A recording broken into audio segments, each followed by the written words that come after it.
Eventos históricos, 2. El asesinato de un presidente de Estados Unidos 1963. John Fitzgerald Kennedy, Brookline, Massachusetts, 29 de mayo de 1917, Dallas, Texas, 22 de noviembre de 1963, conocido como John F. Kennedy, fue un político y diplomático estadounidense que se desempeñó como el 35º presidente de los Estados Unidos. También fue conocido como Jack por sus amigos o por su sobrenombre JFK. El presidente recibió varios impactos de bala en la calle ELM de Dallas, Texas, mientras viajaba en un Ford Lincoln Continental convertible, a las 12:30 p.m. el 22 de noviembre de 1963, durante su gira política por el estado de Texas. Fue declarado muerto media hora más tarde.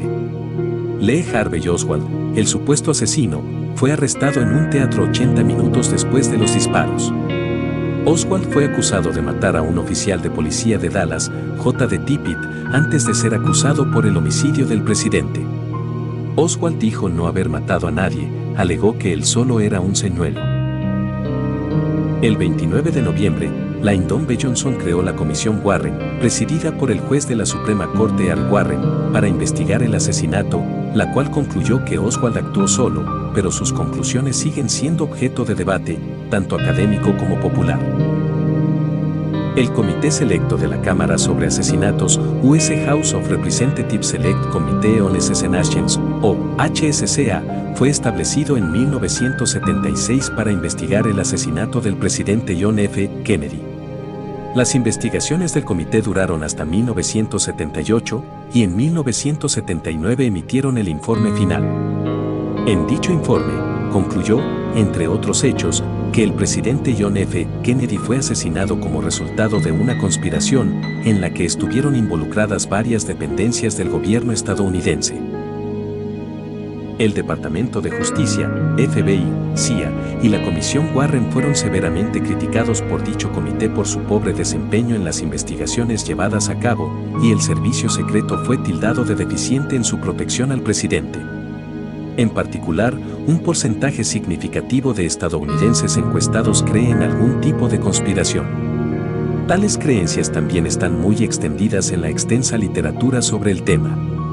Según el famoso historiador estadounidense, el Dr. Michael Parenti, de unos 600 libros publicados sobre el asesinato de Kennedy hasta 1996, el 80% atribuyó el asesinato a una conspiración vinculada a las agencias de inteligencia de los EU. Funeral y entierro. Después del asesinato, el cuerpo de Kennedy fue trasladado a Washington, D.C., al ala este de la Casa Blanca, donde permaneció hasta el domingo. Ese 24 de noviembre, el ataúd fue transportado en una carroza tirada por caballos desde la Casa Blanca hasta el Capitolio, donde fue velado en público. El lunes 25 de noviembre se realizó el funeral de Estado, al cual asistieron más de 90 representantes de diversos países. El día siguiente al asesinato, el nuevo presidente Johnson había declarado el lunes como Día Nacional de Luto. En la mañana se realizó una misa en la Catedral de San Mateo de Washington, D.C. y luego fue enterrado en el Cementerio Nacional de Arlington. El 14 de marzo de 1967, el cuerpo de Kennedy fue trasladado a su sepultura permanente situada en el Cementerio Nacional de Arlington. Está junto a su esposa y sus hijos menores. Su hermano, el senador Robert F. Kennedy, está cerca de ellos. Su tumba fue iluminada por lo que se denomina llama eterna.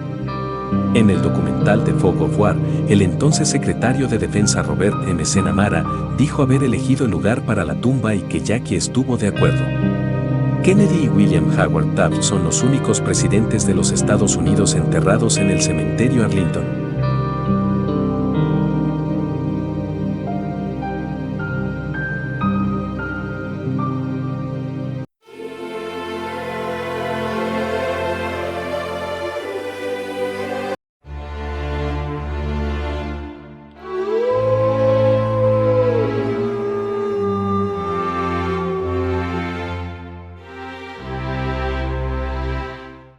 La horrible muerte de 15 Bruce Lee.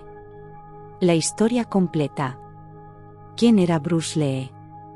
Bruce Lee fue un artista marcial, actor, cineasta, filósofo y escritor hongkonés ampliamente considerado como el artista marcial más influyente de todos los tiempos. Nació en San Francisco pero se crió en Hong Kong y comenzó a entrenar artes marciales a los 13 años. Regresó a Estados Unidos para estudiar filosofía y abrió su primera escuela de artes marciales en Seattle. Desarrolló su propio método de combate, el Jeet Kune Do, y protagonizó varias películas populares como The Big Boss y Enter the Dragon. Se casó con Linda Cadwell y tuvo 2 hijos, Brandon Lee y Shannon Lee. Murió repentinamente en 1973 por un derrame cerebral. Su influencia en las artes marciales y la cultura pop del siglo XX es incalculable. Más a fondo sobre su vida. Bruce Lee nació en San Francisco el 27 de noviembre de 1940, entre las 6 y las 8 de la mañana. Nació en la hora y año del dragón, lo que se considera un presagio de buena suerte en la astrología china. Sus padres eran Lee Oi-chuen y Grace Hou, y tenía 4 hermanos. Su padre era actor de películas cantonesas y comediante en la ópera china y se encontraba de gira en San Francisco cuando Bruce nació. Fue inscrito con un nombre chino, Lee Jun-fan, y un nombre en inglés, Bruce, sugerido por una enfermera del hospital para evitar problemas con su partida de nacimiento estadounidense. Cuando Bruce tenía 3 meses, sus padres recibieron una carta de Hong Kong advirtiéndoles de la situación peligrosa debido a la invasión japonesa en Manchuria. Sin embargo, Lee Oi-chuen decidió regresar con su familia a Hong Kong para estar con sus otros hijos. Vivieron en una pequeña residencia en Kowloon, Hong Kong, y sufrieron durante los años de ocupación japonesa durante la Segunda Guerra Mundial. Bruce era conocido por retar a los soldados japoneses y trataba de golpear los aviones de caza japoneses con cualquier cosa que tuviera a su alcance. Después de que la guerra terminara en 1945, Lee Oi-chuen regresó a trabajar como actor, y Bruce lo acompañaba a menudo. Fue a través de esto que Bruce tuvo la oportunidad de participar en su primera película, The Birth of Mankind. Durante sus años universitarios, Bruce Lee tuvo varios trabajos en restaurantes y periódicos, pero finalmente dejó todo para dedicarse a enseñar Kung Fu y ganarse la vida. Para entrenar, instaló un saco y un muñeco de madera en su habitación y también enseñó en parques públicos y garajes vacíos. A través de una sociedad china, conoció a su amigo Jesse Glover, quien nunca había entrenado Kung Fu con un maestro. Jesse tenía un libro de James G. Lee sobre Kung Fu, que Bruce reconoció como perteneciente a la familia Un. Jesse más tarde viajó a California y conoció a James G. Lee, lo que eventualmente llevó a Bruce y James a conocerse. En la década de 1960, Bruce Lee comenzó a actuar en películas y televisión en Hong Kong. En 1971, protagonizó la película El Dragón Chino, que se convirtió en un gran éxito en todo el mundo y lo llevó a la fama internacional. Luego, protagonizó varias películas más, incluyendo Operación Dragón y El Furor del Dragón, que se convirtieron en clásicos del cine de artes marciales. Además de su carrera en el cine, Bruce Lee también fue un escritor y filósofo de artes marciales. Es conocido por haber creado su propio sistema de artes marciales, llamado Jeet Kune Do, que enfatizaba la simplicidad y la eficacia en la lucha. Bruce Lee falleció en 1973 a la edad de 32 años. A pesar de su corta carrera, se convirtió en una figura icónica en el mundo del cine y las artes marciales, y su legado continúa influyendo en la cultura popular hasta el día de hoy. Descubre la historia de una manera entretenida y fascinante. Suscríbete a nuestro canal cultural, acompáñanos en un viaje emocionante a través del tiempo y del espacio mientras exploramos los secretos y misterios del pasado. No te pierdas ninguna de nuestras actualizaciones y compártelo con tus amigos para que también puedan unirse a la diversión. En el verano de 1973, Bruce Lee estaba en Hong Kong preparándose para la producción de su próxima película, Juego de la Muerte. El 20 de julio de ese año, Lee se sintió mal mientras trabajaba en su oficina y fue llevado a un hospital cercano, donde fue declarado muerto poco después. La causa oficial de su muerte fue una reacción alérgica a un analgésico llamado Equagesic que había tomado para tratar un dolor de cabeza.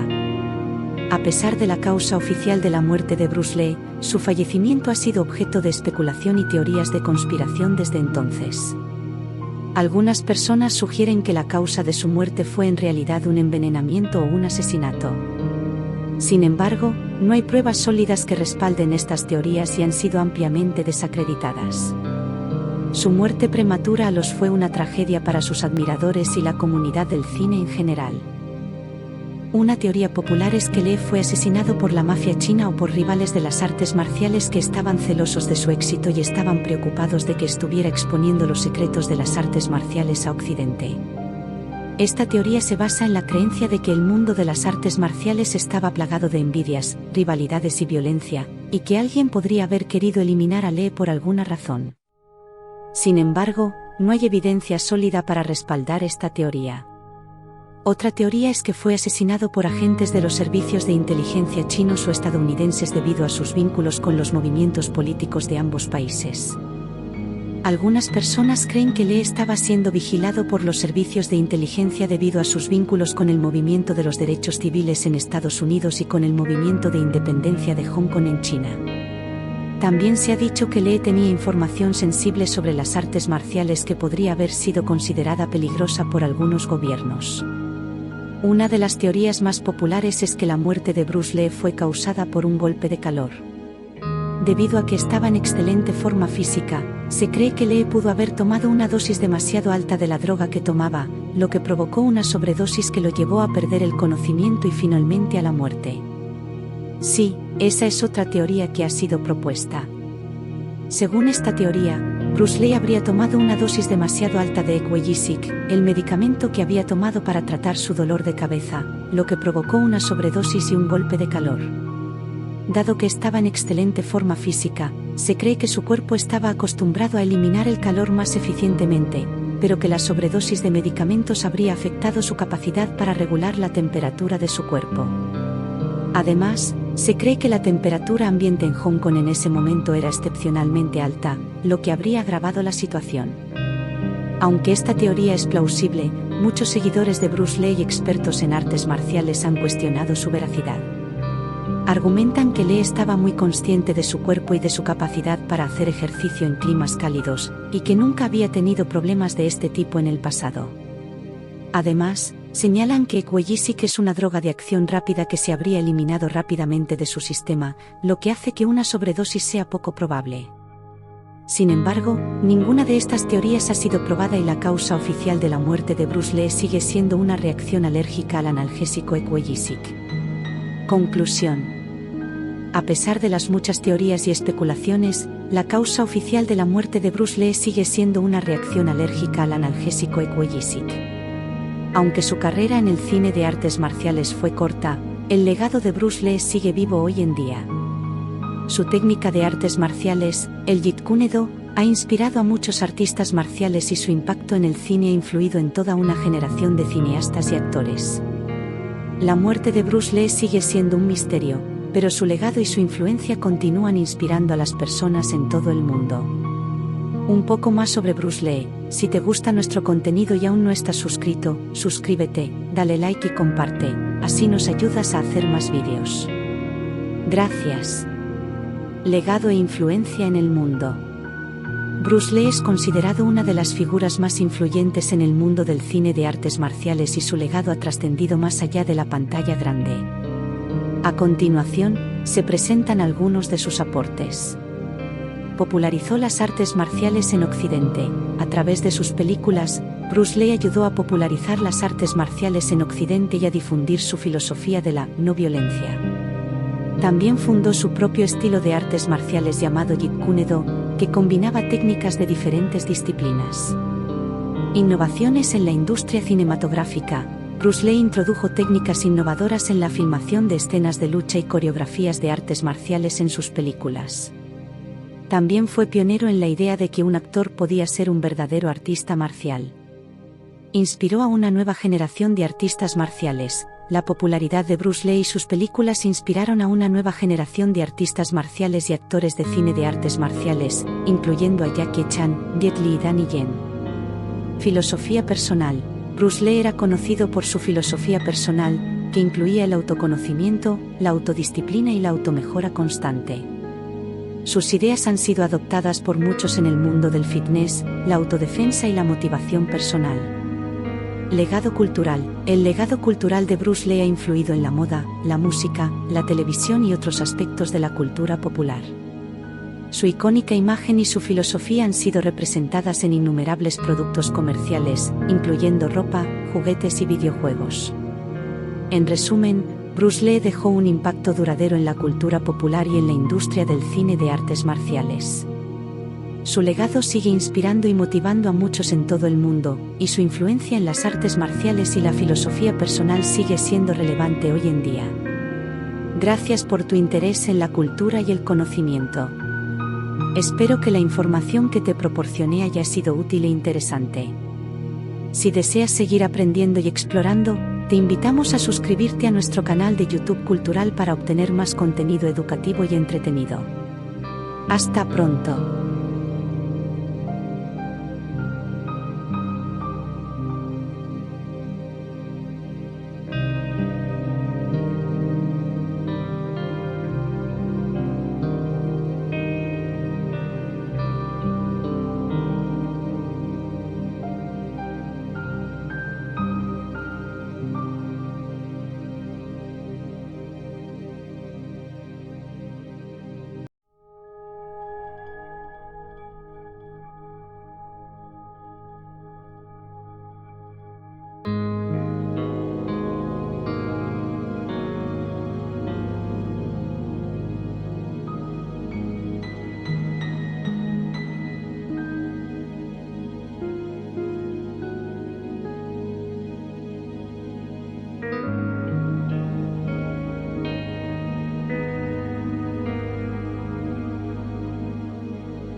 Biografía de grandes, 4. Baruch Spinoza.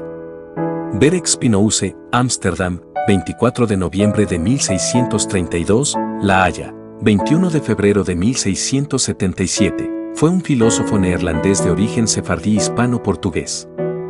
También se le conoce como Baruch, Bento, Benito, Benedicto o Benedictus, de Spinouse o Espinosa, según las distintas traducciones de su nombre basadas en las hipótesis sobre su origen. Heredero crítico del cartesianismo, es considerado uno de los tres grandes racionalistas de la filosofía del siglo XVII, junto al francés René Descartes y el alemán Gottfried Leibniz, con quien además tuvo una pequeña correspondencia. Nació en Ámsterdam, Países Bajos, en 1632, procedente de una familia de judíos sefardíes emigrantes de la península ibérica, que huía de la persecución religiosa. Sus raíces familiares se encuentran en Espinosa de los Monteros, donde el apellido de sus parientes era Espinosa de Cerrato. Los Espinosa fueron expulsados de Castilla por el decreto de los Reyes Católicos del 31 de marzo de 1492 y decidieron instalarse en Portugal. Allí fueron obligados a convertirse al catolicismo para seguir permaneciendo en el país cuando Manuel I de Portugal, el afortunado, se casó con Isabel de Aragón, primogénita de los reyes católicos, y ordenó a los judíos que ocupaban posiciones importantes en el país que se bautizasen a la fuerza, médicos, banqueros, comerciantes, etc. En esa época 120.000 judíos se convirtieron y los Espinosa pudieron vivir en paz hasta que la Inquisición se estableció en Portugal alrededor de 40 años más tarde. El abuelo de Spinouse, Isaac de Espinosa, marchó a Nantes. Su presencia está atestiguada en 1593, pero no se quedó allí, pues el judaísmo estaba oficialmente proscrito y por la hostilidad que existía hacia los marranos, y en especial hacia los portugueses. Aparentemente expulsado en 1615, llegó a Rotterdam con su familia, donde falleció en 1627. Gabriel Álvarez, suegro de Isaac y bisabuelo paterno de Spinouse, fue condenado a muerte el 20 de agosto de 1597 por la Inquisición portuguesa, aunque dicha pena sería conmutada por una de galeras. Su padre, Miguel de Espinosa, fue un mercader reputado y un miembro activo de la comunidad judaica, sinagoga y escuelas judías. Educación. Spinoza se educó en la comunidad judía de Ámsterdam, donde había tolerancia religiosa, pese a la influencia de los clérigos calvinistas. A pesar de haber recibido una educación ligada a la ortodoxia judía, por ejemplo, con la asistencia a las lecciones de Saúl Leví Morteira y del rabino Menace ben Israel, el hombre que negociara con Cromwell la vuelta de los judíos a Inglaterra. Demostró una actitud bastante crítica frente a estas enseñanzas y fue autodidacta en matemáticas y filosofía cartesiana, con la ayuda de Francisques van den Enden, quien le dio no solo lecciones de latín desde los 18 años, sino de nueva ciencia, instruyéndolo en las ideas y obras de Copérnico, Galileo, Kepler, Harvey, Huygens y Descartes. Leyó también a Tomás Hobbes, Lucrecio y Giordano Bruno, y estas lecturas lo fueron alejando de la ortodoxia judaica. A esto se le pueden sumar las influencias del grupo de los colegiantes, cristianos liberales protestantes neerlandeses, así como de heterodoxias judías hispano-portuguesas representadas principalmente en las figuras de Juan de Prado y Uriel da Costa. Expulsión de la comunidad judía. Muerto su padre en 1654, el filósofo no tuvo ya que mantener oculto su descreimiento por respeto a la figura paterna. Entonces se vio implicado en un proceso con su hermanastra respecto de la herencia de su padre. Habiendo ganado Berek, renunció sin embargo a su cuantiosa herencia, tomando solamente una buena cama, con su lino.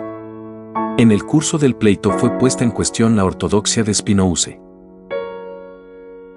Los líderes de la sinagoga le ofrecieron una pensión de 9.000 florines si dejaba a van den Ende y volvía al judaísmo ortodoxo, pero Spinoza no transigió y, el 27 de julio de 1656, la Congregación de Talmud Torah de Ámsterdam emitió una orden de cherem, en hebreo, una especie de prohibición, rechazo, ostracismo o expulsión, contra Spinoza, por entonces de 23 años. El anatema en cuestión fue escrito en portugués originalmente. La traducción de varios fragmentos del texto es la siguiente. Desde hace mucho, se tenía noticia de las equivocadas opiniones y errónea conducta de Berek de Spinoza y por diversos medios y advertencias han tratado de apartarlo del mal camino. Como no obtuviera ningún resultado, resolvieron que éste fuera expulsado del pueblo de Israel, según el siguiente decreto: expulsamos, execramos y maldecimos a Berek de Spinoza, ante los santos libros de la ley con sus 613 prescripciones, con la excomunión con que Josué excomulgó a Jericó, con la maldición con que Eliseo maldijo a sus hijos y con todas las execraciones escritas en la ley. Ordenamos que nadie mantenga con él comunicación oral o escrita, que nadie le preste ningún favor, que nadie lea nada escrito o transcripto por él. Luego fue desterrado de la ciudad, la cual estaba dividida en dos grupos. Askenazíes, judíos procedentes de Europa Central que, al sufrir fuertes persecuciones durante la Edad Media, emigraron en masa hacia Europa Oriental, pero también a los Países Bajos e Inglaterra. Sefardíes, judíos expulsados de la península ibérica y grupo al cual Spinoza pertenecía. Era un grupo parcialmente influido por la tradición humanista. Los askenazíes constituían un grupo cerrado. En algún momento histórico parece que sus normas fueran más ortodoxas y rígidas que las de los sefardíes. Era el grupo mayoritario en Ámsterdam. Tras la expulsión, se retiró a un suburbio en las afueras de la ciudad y escribió su apología para justificarse de su abdicación de la sinagoga, obra perdida que algunos autores consideran un precedente de su Tratado Teológico Político, TTP. Además, mantuvo su trato con los grupos cristianos menonitas y colegiantes, de carácter cristiano bastante liberal y tolerante. Conforme a la costumbre judía de tener un oficio con el que mantenerse, había aprendido a pulir lentes de vidrio para instrumentos ópticos, especialmente para su amigo el científico Christian Huygens. Aparte de ganarse la vida con esta labor, recibía, según alguno de sus biógrafos, una pensión que le obtuvo su amigo Johann de Witt. Redacción de sus obras. En 1660 se trasladó a una casa en Regensburg, un pueblo costero cercano a Leiden, que es actualmente un museo consagrado al filósofo y donde redactó su exposición de la filosofía cartesiana, titulada Renati Descartes Principia Philosophias, Principios de Filosofía de Descartes, ppc, con el apéndice de los Cogitata Metaphysica, Pensamientos Metafísicos, cm, editados en el verano boreal de 1663, et latina. En 1664 apareció la inmediata versión neerlandesa. Estas fueron las dos únicas obras publicadas con su nombre en vida. Su repercusión fue tan grande que hizo famoso a su autor, cuya vivienda empezó a ser frecuentada por toda suerte de figuras del siglo de oro neerlandés, entre ellos Huygens y Jan de Witt. También se cree que fue entonces cuando compuso su breve tratado sobre Dios, el hombre y su felicidad. Empezó allí una abundante correspondencia con intelectuales de toda Europa, en especial una de 15 años con Henry Oldenburg, un diplomático alemán que estaba en Londres y era uno de los secretarios de la Royal Society. En los primeros años de 1660, también empezó a trabajar en su Tractatus de Emendatione Intellectus, Tratado de Reforma del Entendimiento, TIE, y en la más famosa de sus obras, la Ética, terminada en 1675.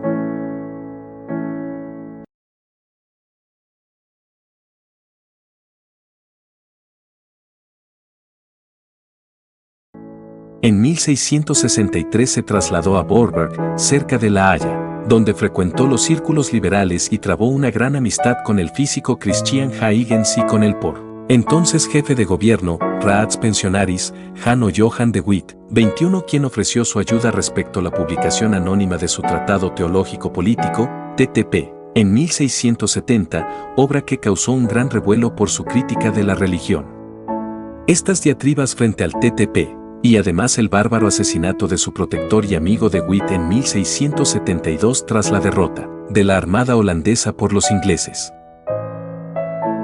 que fue tomada como un castigo divino a causa de la tolerancia del estadista hacia los descreídos, crimen condenado por Spinoza con el Pasquin Ultimi Barbarorum, lo convencieron de no volver a publicar nuevos libros mientras viviera. Las obras circularían en copias sin permiso de impresión y manuscritas entre sus admiradores.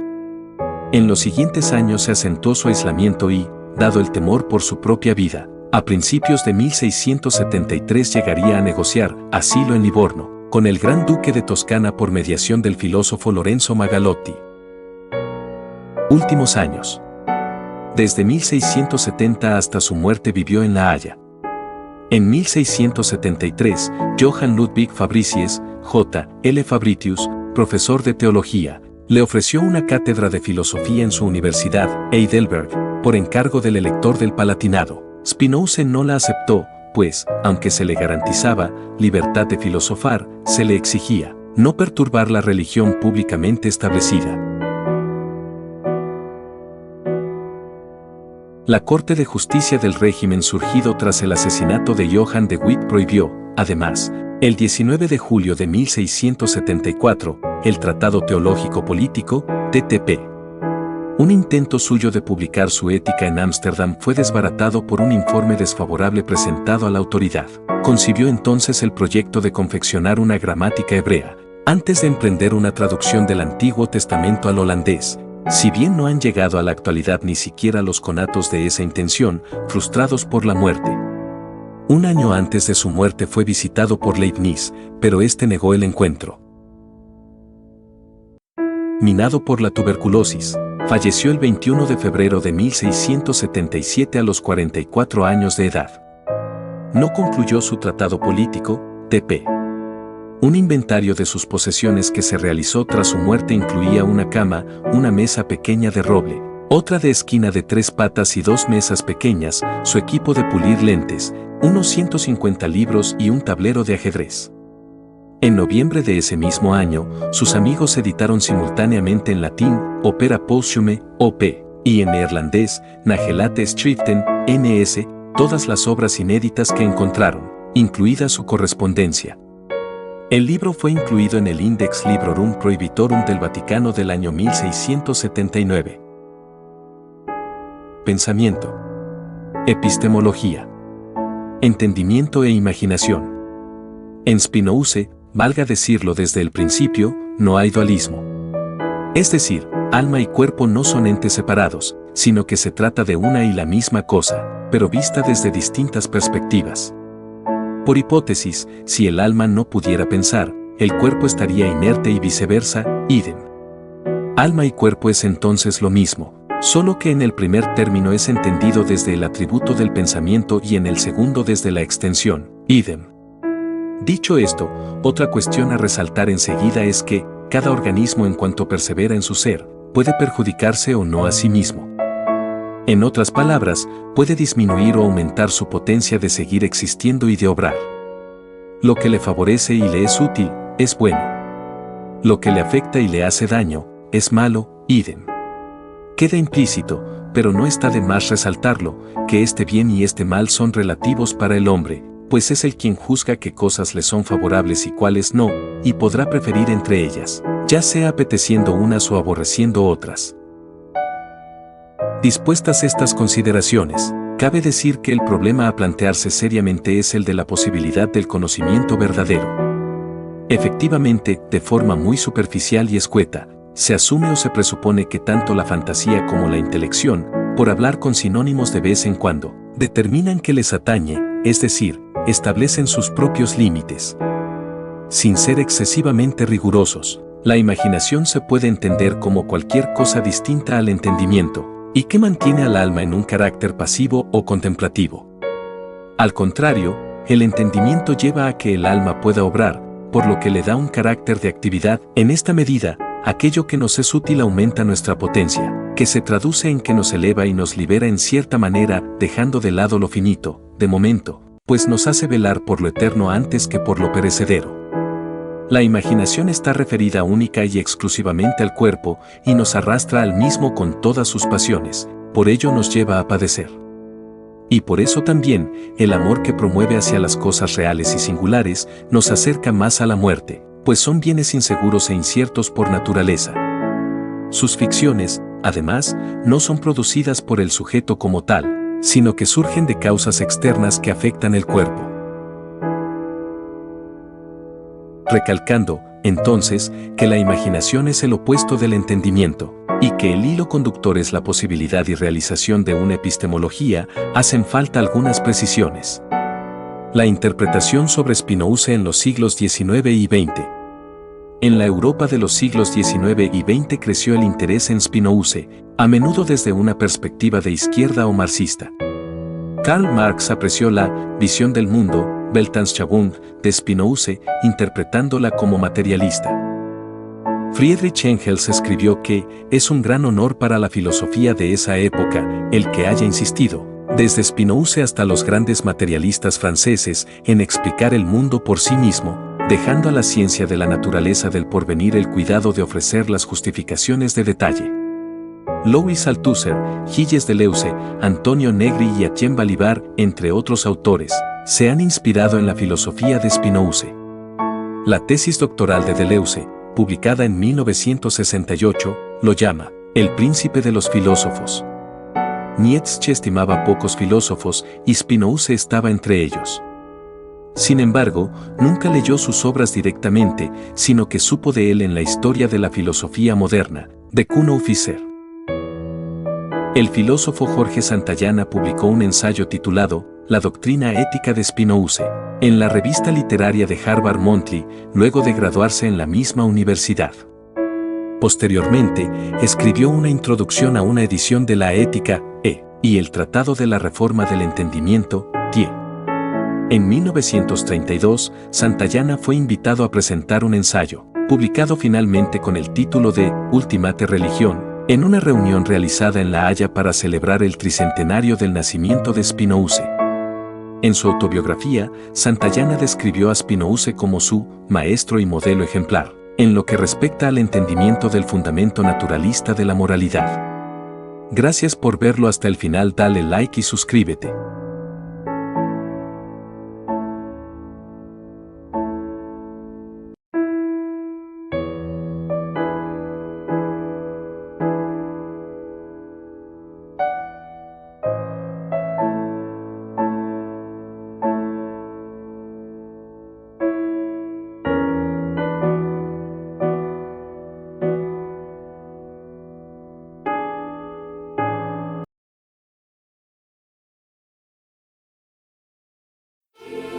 La horrible muerte de 5. Giordano Bruno.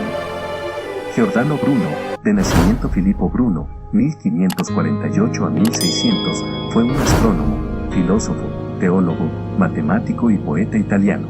Sus teorías cosmológicas superaron el modelo copernicano, pues propuso que el Sol era simplemente una estrella y que el universo debía contener un infinito número de mundos habitados por animales y seres inteligentes. Miembro de la Orden de los Dominicos, propuso en el campo teológico una forma particular de panteísmo, lo cual difería considerablemente de la visión cosmológica sostenida por las distintas confesiones cristianas. Proceso y condena. El 21 de mayo de 1592, Mocenigo, no satisfecho de la enseñanza y molestado por los discursos heréticos de su huésped, le denunció a la Inquisición. La Inquisición veneciana lo encarcela el 23 de mayo de 1592 y es reclamado por Roma el 12 de septiembre. El 27 de enero de 1593 se ordenó el encierro de Giordano Bruno en el Palacio del Santo Oficio, en el Vaticano. Estuvo en la cárcel durante 8 años mientras se disponía el juicio, bajo el Tribunal de Venecia, en el que se le adjudicaban cargos por blasfemia, herejía e inmoralidad, así como por sus enseñanzas sobre los múltiples sistemas solares y sobre la infinitud del universo. Durante la ocupación napoleónica se perdieron la mayoría de los folios de ese juicio. El proceso fue dirigido por el cardenal Roberto Bellarmino, canonizado en 1930 por la Iglesia Católica, y quien años después, en 1616, llevaría el similar proceso contra Galileo Galilei.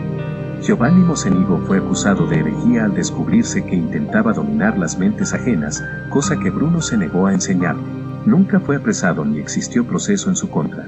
En 1599 se expusieron los cargos en contra de Bruno, recopilados por el propio Bellarmino y el dominico Alberto Tragagliolo, comisario general del Santo Oficio. Las múltiples ofertas de retractación fueron desestimadas. Finalmente, sin que se tenga conocimiento del motivo, Giordano Bruno decidió reafirmarse en sus ideas y, el 20 de enero de 1600, el Papa Clemente VIII ordenó que fuera llevado ante las autoridades seculares. Las alegaciones finales por escrito de Bruno, dirigidas al pontífice, fueron abiertas, pero no leídas. Luigi Firpo lista estos cargos que fueron puestos contra Bruno por la Inquisición.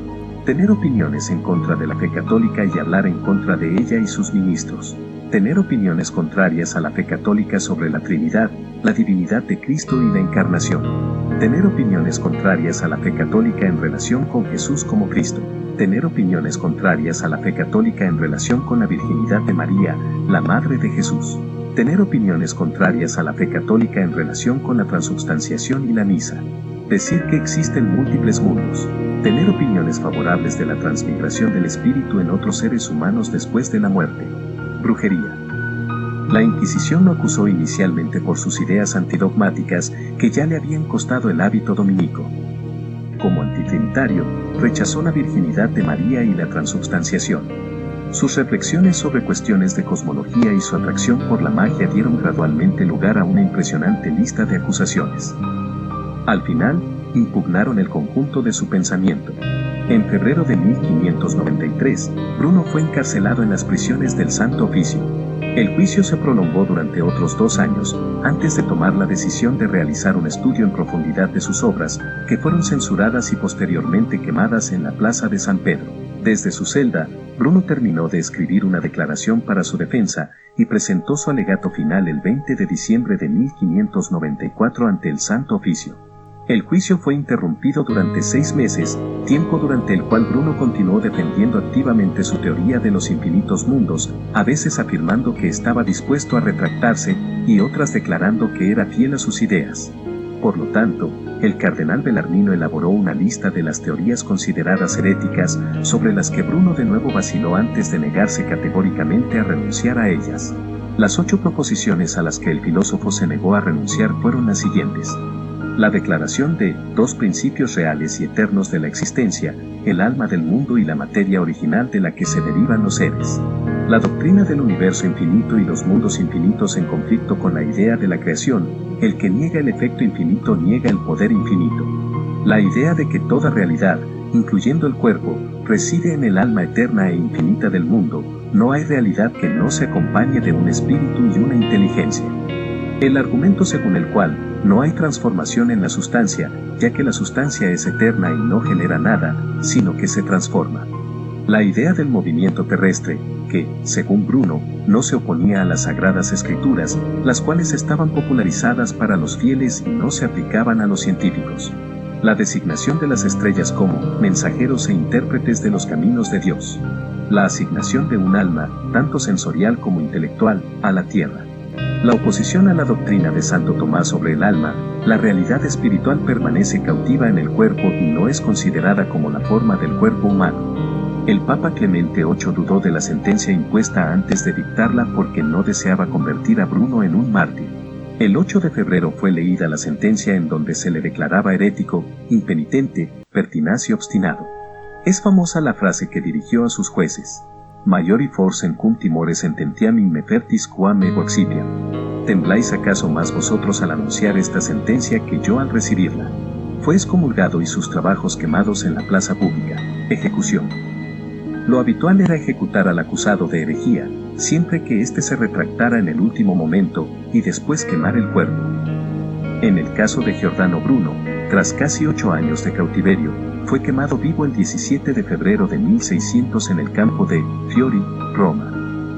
Durante todo el proceso fue acompañado por monjes católicos.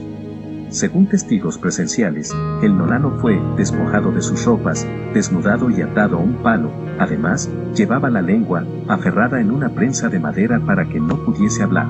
Antes de ser quemado en la hoguera, uno de ellos le ofreció un crucifijo para que lo besara, pero Bruno lo rechazó y dijo que moriría como un mártir y que su alma subiría con el fuego al paraíso. Casi 3 siglos después de su muerte, el 9 de junio de 1889, se erigió por suscripción internacional una estatua en el lugar de su muerte, exaltando su figura como mártir de la libertad de pensamiento y de los nuevos ideales. Según la Enciclopedia de Filosofía de la Universidad de Stanford, en 1600 no había una postura oficial de la Iglesia Católica sobre el sistema copernicano, y ciertamente no era una herejía, aunque sus razonamientos eran opuestos al sistema ptolemaico que prevalecía entre la jerarquía católica. Cuando Giordano Bruno fue quemado en la hoguera como hereje, no tuvo nada que ver, en un sentido oficial, aunque sí tuvo que ver en un sentido de principios religiosos, con sus escritos en apoyo de la cosmología copernicana. Entre sus afirmaciones teológicas que se consideraron heréticas estaban las siguientes: que Cristo no era Dios, sino meramente un mago excepcionalmente hábil, que el diablo se salvará, y otras. Según Isaac Asimov, su muerte tuvo un efecto disuasorio en el avance científico de la civilización, particularmente en las naciones católicas, pero, a pesar de esto, sus observaciones científicas continuaron influyendo en otros pensadores, y se le considera uno de los precursores de la revolución científica. El historiador de la ciencia Alexandre Kolle considera que la audacia del pensamiento bruniano causó una transformación, una verdadera revolución, en la imagen tradicional del mundo y de la realidad física, habiendo propuesto una visión del universo cercana a la posteriormente desarrollada por Newton. En definitiva, fueron sus ideas las que alertaron a la Iglesia acerca del peligro que podría suponer la nueva astronomía para la religión, precipitando las posteriores condenas sobre Copérnico, 1616, y Galileo, 1633. Pensamiento. Cosmología. Bruno creía que la Tierra giraba alrededor del Sol y que la rotación diurna aparente de los cielos es una ilusión causada por la rotación de la Tierra alrededor de su eje. Bruno también sostuvo que, porque Dios es infinito, el universo podría reflejar este hecho. El universo es uno, infinito, inmóvil. No es capaz de comprensión y por lo tanto es interminable y sin límites y a ese grado infinito e indeterminable y por consecuencia inmóvil.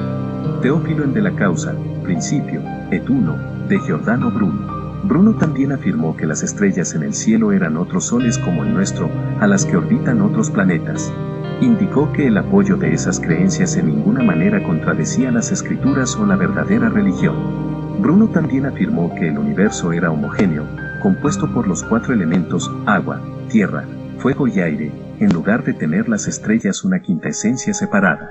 En esencia, aunque el uso de este término sea anacrónico, las mismas leyes físicas estarían operando en todas partes. Espacio y tiempo eran ambos infinitos.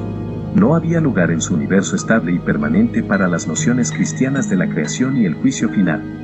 La cosmología de Bruno está marcada por la infinitud, homogeneidad e isotropía, con sistemas planetarios con vida distribuidos uniformemente a lo largo de todo el universo. Muchas gracias por verlo hasta el final.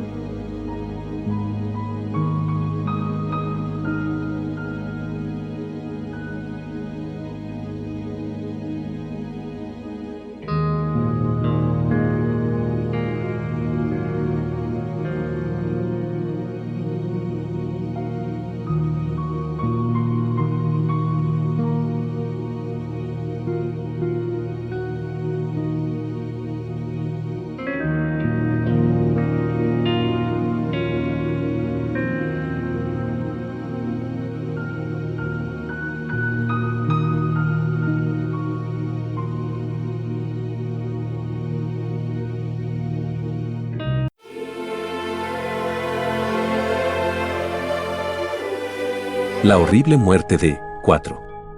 Knut Hamsun.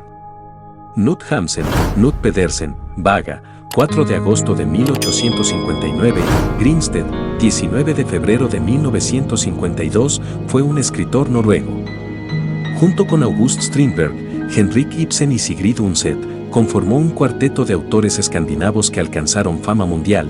Sin embargo, la popularidad de la que gozaba antes de la Segunda Guerra Mundial se vio muy mermada a los ojos de los aliados, debido a su apoyo al régimen nazi y a la figura de Adolf Hitler. Su obra, que le valió el Premio Nobel de Literatura en 1920, es considerada una de las más influyentes en la novela del siglo XX. Su admiración por la vida bucólica y su rechazo a la gran ciudad lo llevarían a pasar grandes etapas de su vida en una cómoda cabaña del bosque, donde apenas si dejaba entrar a su mujer cuando estaba escribiendo. Este entorno inspiró algunas de sus grandes novelas, como Pan o La bendición de la tierra, que le pusieron en las manos el Nobel de Literatura en 1920. Pero nada saciaría su ansia por escribir, deseo que expresaba constantemente. Espero que esta novela sea la última, era una frase que su familia oyó muchas veces. Pero nunca consiguió librarse de esa necesidad por expresarse. Nazismo y últimos años.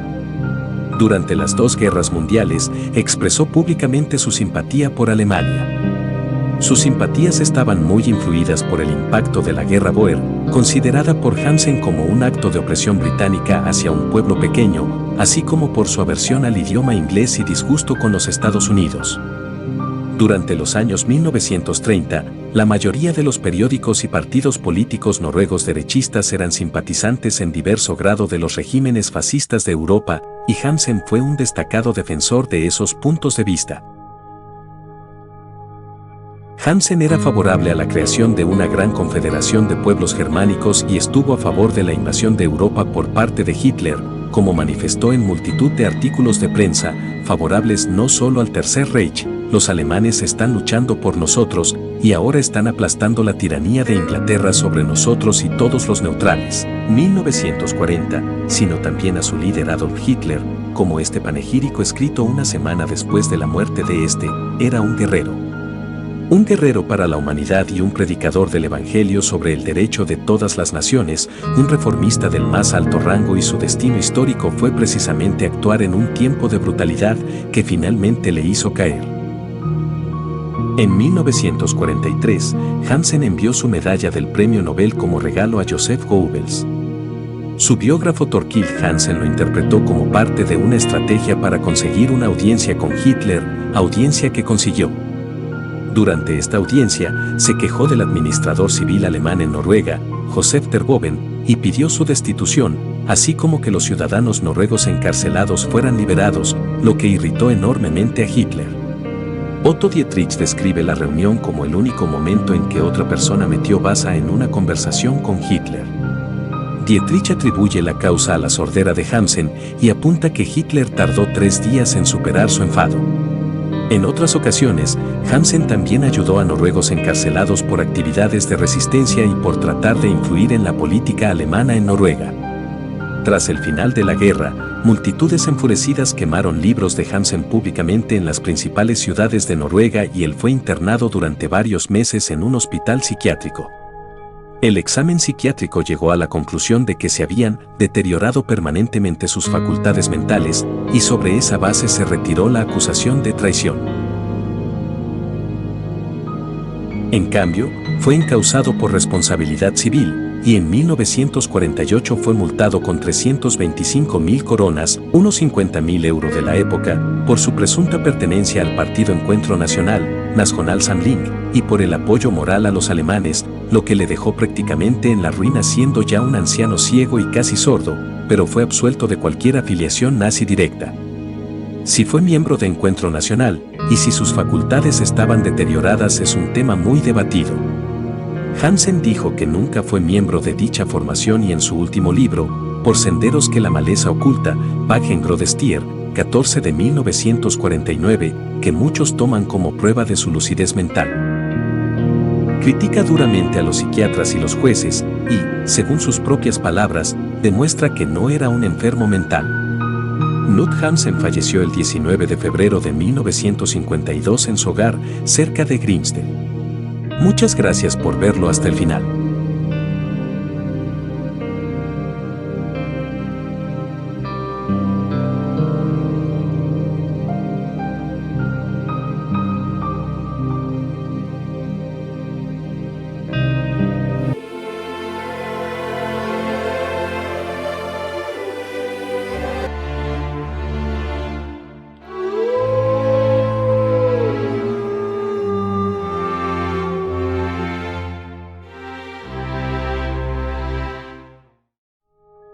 La horrible muerte de 14 Máximo Gorki. La historia completa. ¿Quién era Máximo Gorki? Máximo Gorki, cuyo verdadero nombre era Alexei Maximovich Peskov, fue un destacado escritor y político ruso, conocido por su activismo en el movimiento revolucionario ruso y su fundación del movimiento literario del realismo socialista. A pesar de haber sido nominado 5 veces para el Premio Nobel de Literatura, su éxito como escritor llegó después de varios años de cambiar frecuentemente de trabajo y recorrer todo el imperio ruso, lo que influyó en su escritura. Sus obras más notables se encuentran en la novela, incluyendo Los bajos fondos y La madre. Gorki fue amigo de otros escritores rusos como León Tolstoy y Anton Chejov, y mantuvo una estrecha asociación con Vladimir Lenin y el ala bolchevique de Alexander Bogdanov en el emergente movimiento socialdemócrata marxista. Aunque pasó gran parte de su vida en el exilio, regresó a Rusia por invitación de Joseph Stalin en 1932, y murió allí en junio de 1936. En honor a su legado, la ciudad natal de Gorki, Nizhny Novgorod, llevó su nombre de 1932 a 1990. Máximo Gorki nació el 28 de marzo de 1868, 16 de marzo según el antiguo calendario juliano utilizado en Rusia en aquel entonces, en Nizhny Novgorod. Desafortunadamente, quedó huérfano a la edad de 11 años y tuvo que ser criado por su abuela. A los 12 años, dejó la escuela en 1880 para aprender diferentes oficios, como trabajar en una tienda, enrolarse en un barco o trabajar como panadero. En 1887, después de un intento de suicidio, Gorki decidió viajar a pie por todo el imperio ruso durante 5 años. En este tiempo, cambió de trabajo con frecuencia y acumuló una gran cantidad de experiencias y vivencias que influenciaron significativamente su obra literaria. En sus primeros años, Gorki trabajó para periódicos provinciales y escribió bajo el seudónimo de Geudiel Hlamida. Sin embargo, en 1892, mientras trabajaba en el periódico El Cáucaso en Tiflis, comenzó a usar el seudónimo Gorki, que significa amargo en ruso, reflejando su descontento con la vida en Rusia y su determinación de contar la verdad, aunque fuera amarga. Su primer libro, Ensayos y relatos, se publicó en 1898 y tuvo un gran éxito. Gorki escribió incansablemente, considerando la literatura como un acto moral y político capaz de cambiar el mundo, más que como una práctica estética.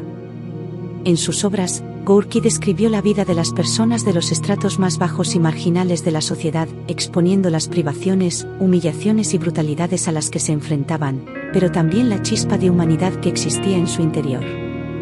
Gorki se convirtió en una voz literaria distintiva de los sectores más desfavorecidos de la sociedad, y su posición como defensor apasionado de la transformación social, política y cultural de Rusia se afianzó.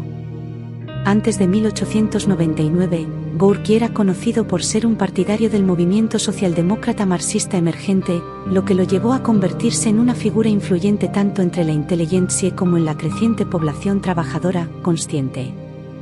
En el núcleo de su obra se encuentra la creencia en el valor inherente y el potencial de la persona humana. Gorky contrasta a individuos conscientes de su dignidad natural y motivados por la energía y la voluntad, con aquellos que se rinden a las condiciones degradantes de su entorno. Sus escritos y cartas muestran a un hombre inquieto que lucha por reconciliar sentimientos contradictorios de fe y escepticismo, amor por la vida y disgusto por la vulgaridad y mezquindad del mundo humano. En 1902, publicó su obra más famosa, La Madre, que relataba la lucha de los trabajadores rusos contra la opresión zarista. A medida que Gorky se convirtió en una figura cada vez más influyente, también se involucró en la política, convirtiéndose en un partidario cercano de Vladimir Lenin y el partido bolchevique. Después de la Revolución de Octubre de 1917, Gorky se convirtió en un miembro activo del gobierno soviético y trabajó para establecer una cultura proletaria. En 1921, fundó la revista literaria La Tereturnie Gazeta, que se convirtió en una importante publicación literaria en la Unión Soviética. A pesar de su estrecha relación con el gobierno soviético, Gorky también fue crítico con la dirección del país. En particular, se opuso a la política cultural de Stalin y denunció la persecución de los artistas e intelectuales. Estas críticas, junto con las preocupaciones sobre su propia seguridad, llevaron a la muerte misteriosa de Gorky en 1936. Descubre la historia de una manera entretenida y fascinante. Suscríbete a nuestro canal cultural, acompáñanos en un viaje emocionante a través del tiempo y del espacio mientras exploramos los secretos y misterios del pasado. No te pierdas ninguna de nuestras actualizaciones y compártelo con tus amigos para que también puedan unirse a la diversión. A finales de 1935, Gorky había caído enfermo y se había retirado a su casa en la costa del Mar Negro.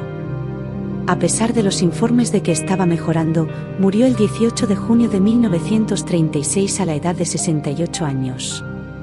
La causa oficial de la muerte fue un ataque al corazón, pero desde entonces ha habido muchas teorías sobre lo que realmente sucedió. Algunas teorías sugieren que Gorky fue envenenado por agentes del gobierno soviético debido a su apoyo a la oposición política y su crítica al régimen. Otras teorías sugieren que fue asesinado por orden de Stalin debido a una disputa personal o como una forma de enviar un mensaje a otros disidentes. También se ha especulado que Gorky podría haberse suicidado debido a la depresión o la desesperación por su situación política y personal. Sin embargo, ninguna de estas teorías ha sido confirmada. Después de su muerte, se llevó a cabo una investigación oficial, pero los resultados nunca se hicieron públicos y algunos documentos relacionados con la muerte de Gorky fueron destruidos. Esto ha llevado a la especulación continua sobre lo que realmente sucedió y ha hecho difícil separar los hechos de la ficción. Lo que se sabe con certeza es que la muerte de Gorky fue un gran golpe para la literatura y la cultura soviéticas. Gorky había sido una figura importante en la literatura rusa desde la publicación de su primera obra en 1892, y su trabajo había sido elogiado por figuras como Tolstói y Chekhov. También había sido un activista político y había apoyado la Revolución de Octubre y el régimen soviético en sus primeros años. Sin embargo, a medida que la política soviética se volvió más opresiva y autoritaria, Gorky comenzó a criticar el régimen y a hacer llamados a la libertad intelectual. Gorky había sido una figura influyente en la literatura y la política rusas durante décadas, y su legado sigue siendo importante hasta el día de hoy. Una de las teorías más populares es que Gorky fue asesinado por orden de Joseph Stalin, líder de la Unión Soviética en ese momento. Se cree que Stalin veía a Gorky como una amenaza potencial para su poder y estaba preocupado por sus críticas a la política del Partido Comunista Soviético. Según esta teoría, Gorky fue envenenado con cianuro por agentes del NKVD, la Agencia de Seguridad del Estado soviético, en su casa en la costa del Mar Negro. Esta teoría se basa en varios factores. En primer lugar, hay informes de que Gorky estaba en buen estado de salud antes de su muerte, lo que sugiere que su muerte fue repentina y posiblemente provocada. Además, Gorky había sido crítico con Stalin y con el régimen soviético en el pasado, lo que podría haber llevado a Stalin a verlo como una amenaza potencial. Además, después de la muerte de Gorky, sus archivos personales y manuscritos fueron confiscados por el NKVD, lo que sugiere que el régimen soviético estaba interesado en controlar su legado y eliminar cualquier material potencialmente incriminatorio. también se ha informado que el médico que firmó el certificado de defunción de Gorky fue obligado por el NKVD a hacerlo de forma rápida y sin una autopsia completa. Sin embargo, a pesar de la popularidad de esta teoría, no hay pruebas concluyentes de que Gorky fuera asesinado por orden de Stalin o de cualquier otra persona. Algunos historiadores han argumentado que la muerte de Gorky pudo haber sido simplemente el resultado de una enfermedad o de causas naturales, y que las teorías conspirativas se basan en gran medida en especulaciones y rumores sin fundamento. Otra teoría es que Gorky murió de causas naturales, pero que su muerte fue utilizada por el régimen soviético como una oportunidad para eliminar a otros escritores y disidentes políticos. En el llamado caso de los escritores de 1937, varios escritores prominentes fueron arrestados y acusados de traición y espionaje. Se cree que estos arrestos fueron en gran parte una represalia por la muerte de Gorky y una forma de eliminar a los críticos del régimen.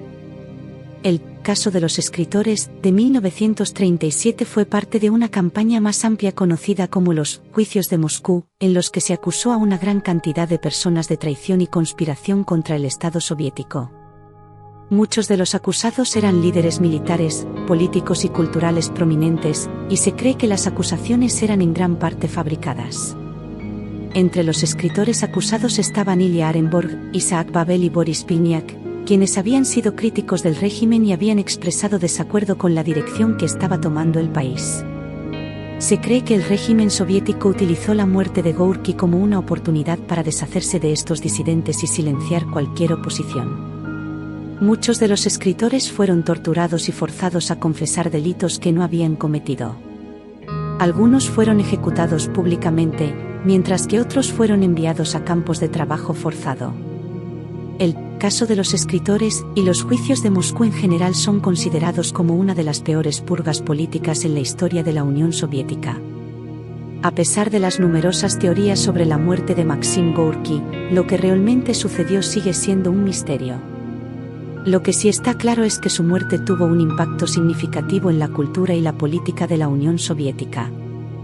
La influencia de Gorky en la literatura rusa y mundial sigue siendo evidente hoy en día, pero su legado también es recordado como una víctima de la represión política y la violencia del régimen soviético.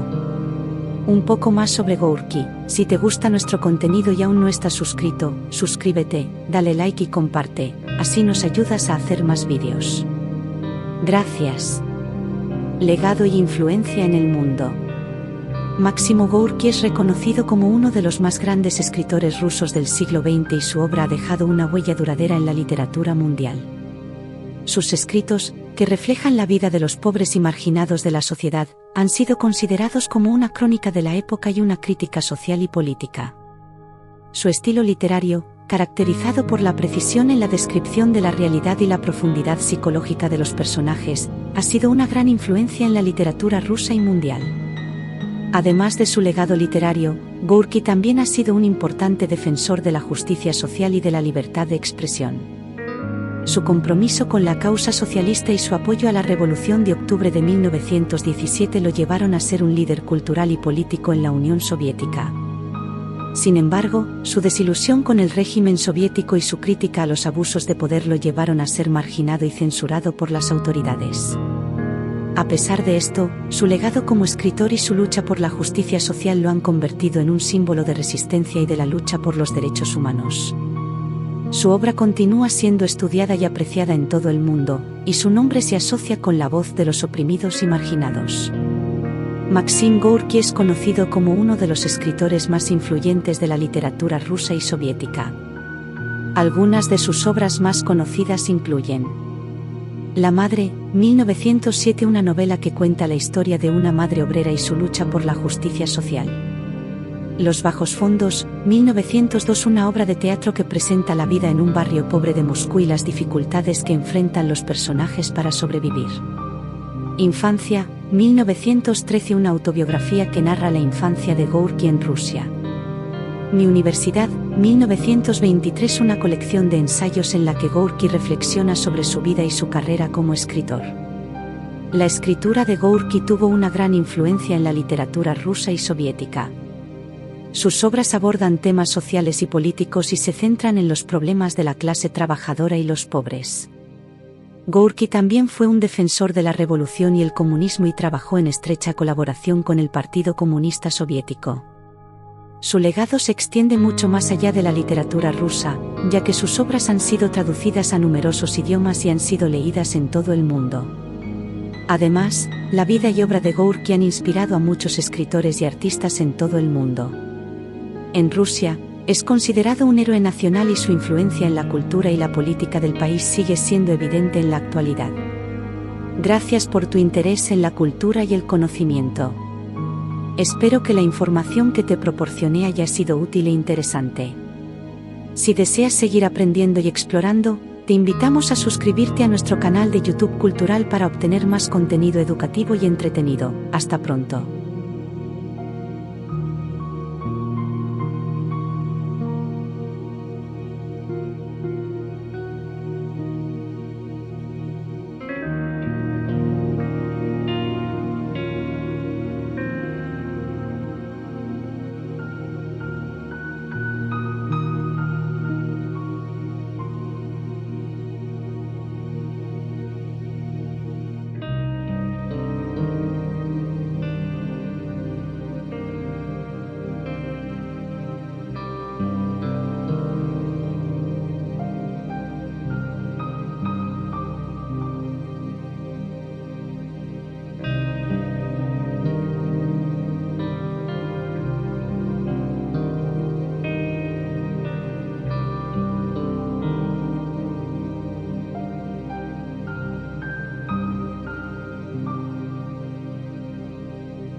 La horrible muerte de 3.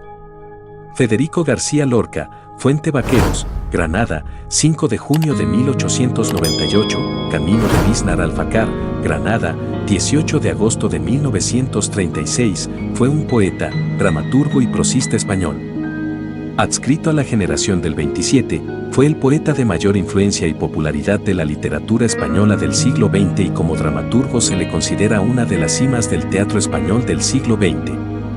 Fue asesinado por el bando sublevado un mes después del golpe de Estado que provocó el inicio de la Guerra Civil Española. Últimos días y fusilamiento.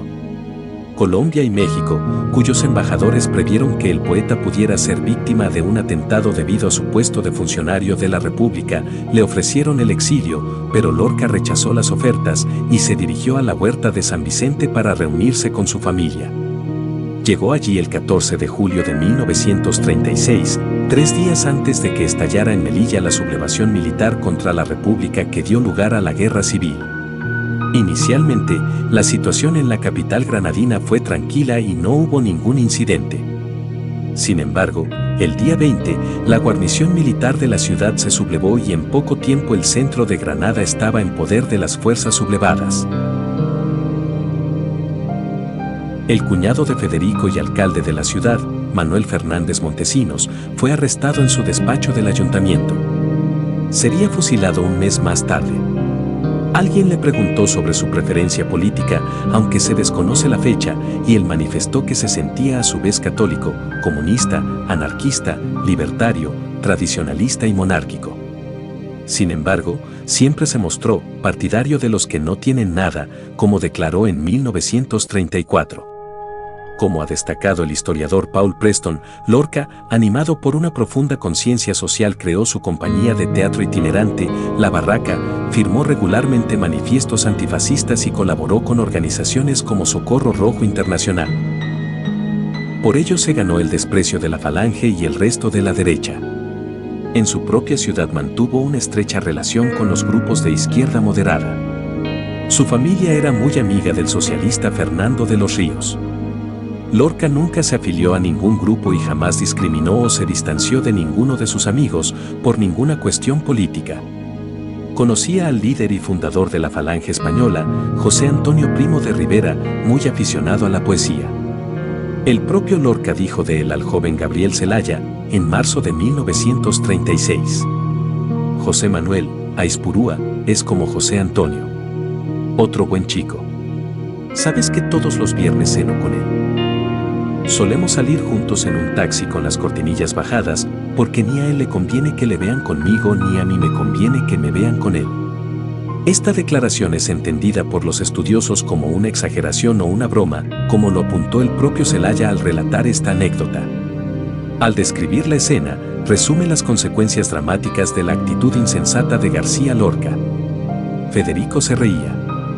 Creía que aquello no era más que una travesura de niños. No veía nada detrás. Se reía como de una buena broma. Pero esa risa, esa confianza en que el hombre es siempre humano, ese creer que un amigo, fascista o no, es un amigo, le costó la muerte. Porque fueron unos amigos que él contaba entre sus mejores, quienes en el último momento resultaron ser ante todo y sobre todo fascistas.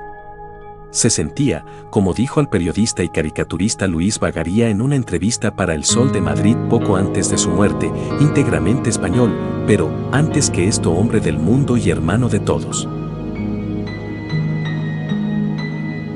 Yo soy español integral y me sería imposible vivir fuera de mis límites geográficos, pero odio al que es español por ser español nada más. Yo soy hermano de todos y execro al hombre que se sacrifica por una idea nacionalista, abstracta, por el solo hecho de que ama a su patria con una venda en los ojos.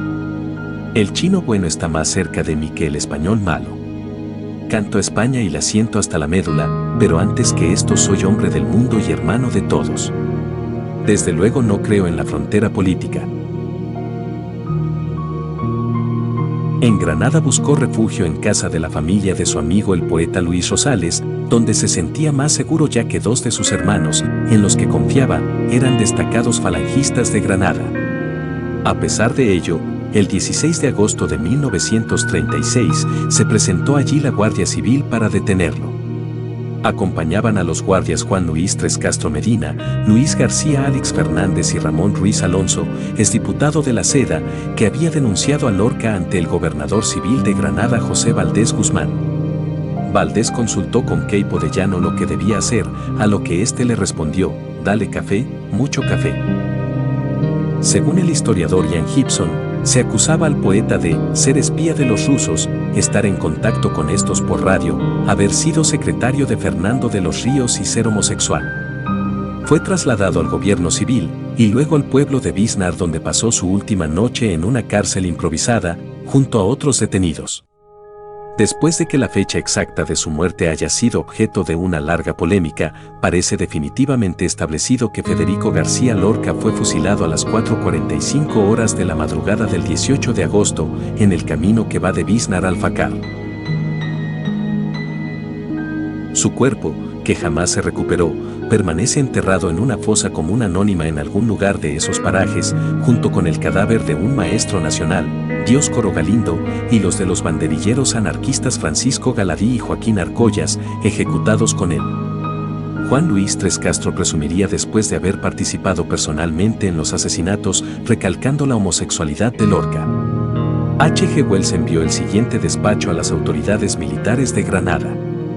H.G. Wells, presidente Pen Club de Londres, desea con ansiedad noticias de su distinguido colega Federico García Lorca y apreciará grandemente la cortesía de una respuesta. Cuya respuesta fue la siguiente. Coronel Gobernador de Granada a H.G. Wells, ignoro lugar hallase de Federico García Lorca, firmado, Coronel Espinosa. El 23 de abril de 2015 se hizo público un informe policial fechado el 9 de julio de 1965, basado en una investigación realizada ese mismo año, que corroboraba la ejecución de Lorca por las autoridades franquistas.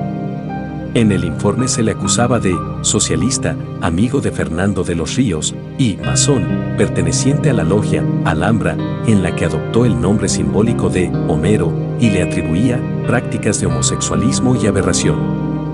También afirma que fue condenado a muerte tras haber confesado, aunque no especifica que habría confesado.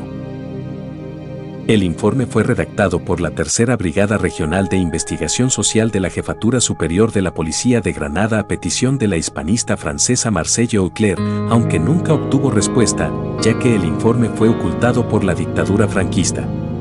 La existencia del dicho informe fue mencionada por primera vez por el periodista falangista Eduardo Molina Fajardo en su libro póstumo Los últimos días de García Lorca, 1983. Según Gibson, es evidente que Molina Fajardo había tenido acceso al informe policial. Después de su muerte se publicaron Primeras canciones y Amor de Don Perlimplín con Belisa en su jardín. Una de las obras más estremecedoras sobre el hecho de su muerte es el poema El crimen fue en Granada, escrito por Antonio Machado en 1937. En el otro bando, Unidad, un periódico falangista de San Sebastián, publicó el 11 de marzo de 1937 una sentida elegía firmada por Luis Hurtado Álvarez y titulada A la España imperial le han asesinado su mejor poeta.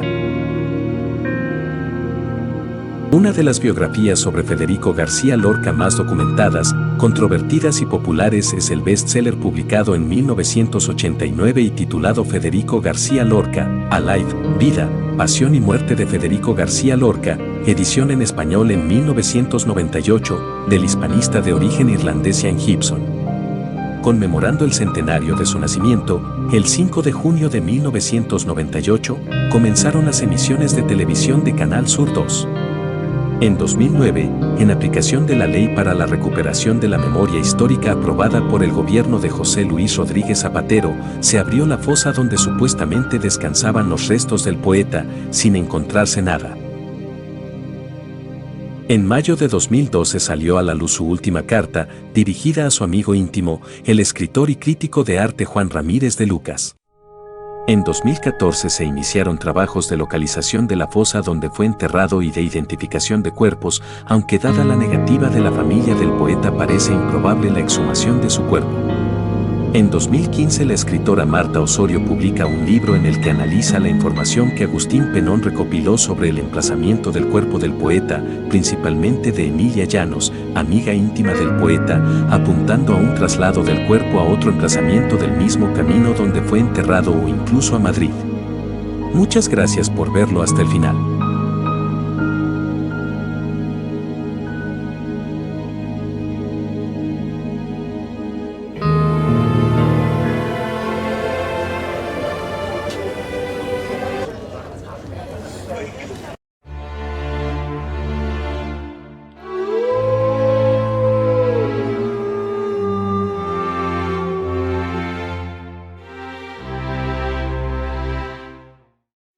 Citas y frases de Aristóteles, 24.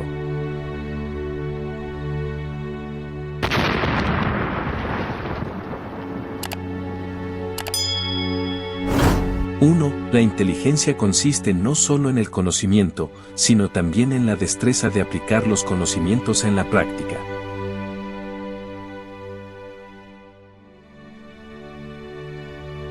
2. Considero más valiente al que conquista sus deseos que al que conquista a sus enemigos, ya que la victoria más dura es la victoria sobre uno mismo.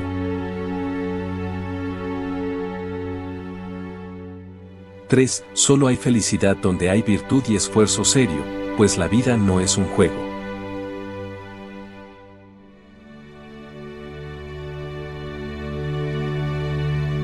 4. No basta decir solamente la verdad, más conviene mostrar la causa de la falsedad.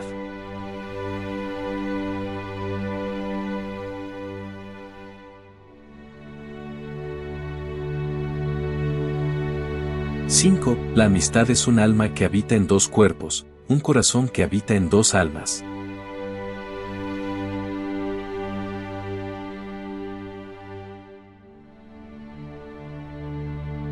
6. Es de importancia para quien desee alcanzar una certeza en su investigación, el saber dudar a tiempo.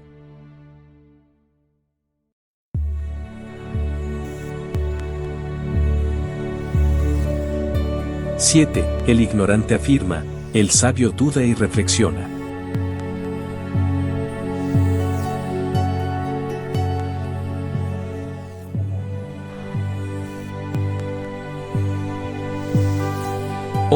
el hombre solitario es una bestia o un dios.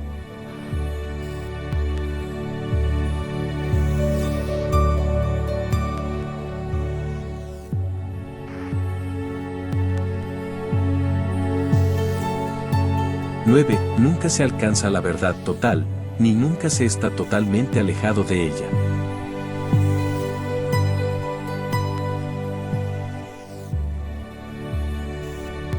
10. Cualquiera puede enfadarse, eso es algo muy sencillo. Pero enfadarse con la persona adecuada, en el grado exacto, en el momento oportuno, con el propósito justo y del modo correcto, eso, ciertamente, no resulta tan sencillo.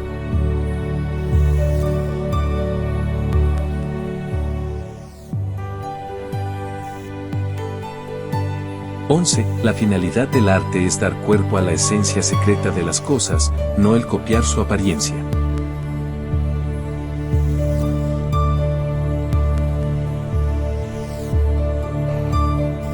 12. La sabiduría es un adorno en la prosperidad y un refugio en la adversidad.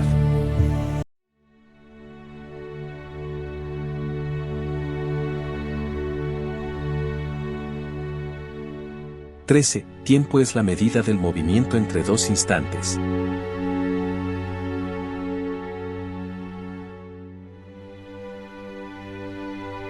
14. Un estado es gobernado mejor por un hombre bueno que por unas buenas leyes.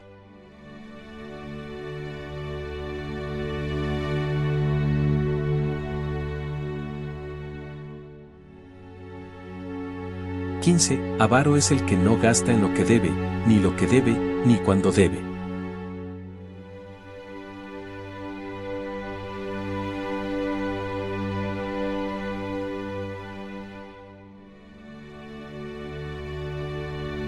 16. Así como los ojos de los murciélagos se ofuscan a la luz del día, de la misma manera a la inteligencia de nuestra alma la ofuscan las cosas evidentes.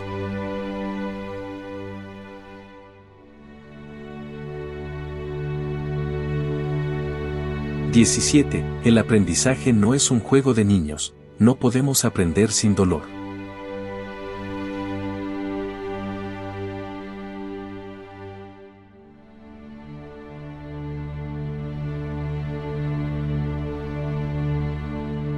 18. Los grandes conocimientos engendran las grandes dudas.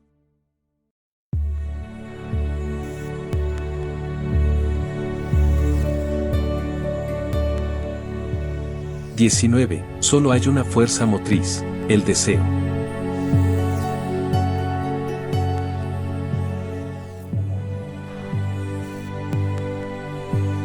20. Los tiranos se rodean de hombres malos porque les gusta ser adulados y ningún hombre de espíritu elevado les adulará.